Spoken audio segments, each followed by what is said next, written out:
నమస్తే, welcome to Andhraprabha.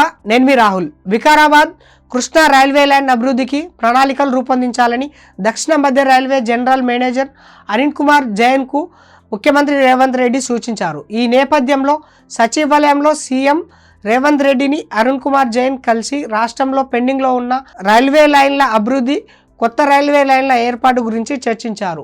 గతంలో ప్రతిపాదించిన వికారాబాద్ కృష్ణా రైల్వే లైన్ అభివృద్ధి పైన పూర్తి స్థాయిలో సమావేశం జరిపి ఎంతో కాలంగా నిర్లక్ష్యానికి గురైన ఈ మార్గాన్ని పూర్తి చేయాల్సిన అవసరం ఉందని సీఎం సూచించారు. ఈ మార్గాన్ని పూర్తి చేస్తే పరిసర ప్రాంతాల అభివృద్ధికి మరింత వేగవంతమవుతుందని సీఎం అభిప్రాయపడ్డారు. సమీప ప్రాంతాలలో పరిశ్రమలను నెలకొల్పేందుకు వీలుంటుందన్నారు. రైల్వే లైన్ అభివృద్ధికి ప్రణాళికలు రూపొందించాలన్నారు. ఈ సమావేశంలో R&B రవాణా శాఖ ప్రిన్సిపల్ సెక్రటరీ శ్రీనివాసరాజు, ఇతర అధికారులు పాల్గొన్నారు.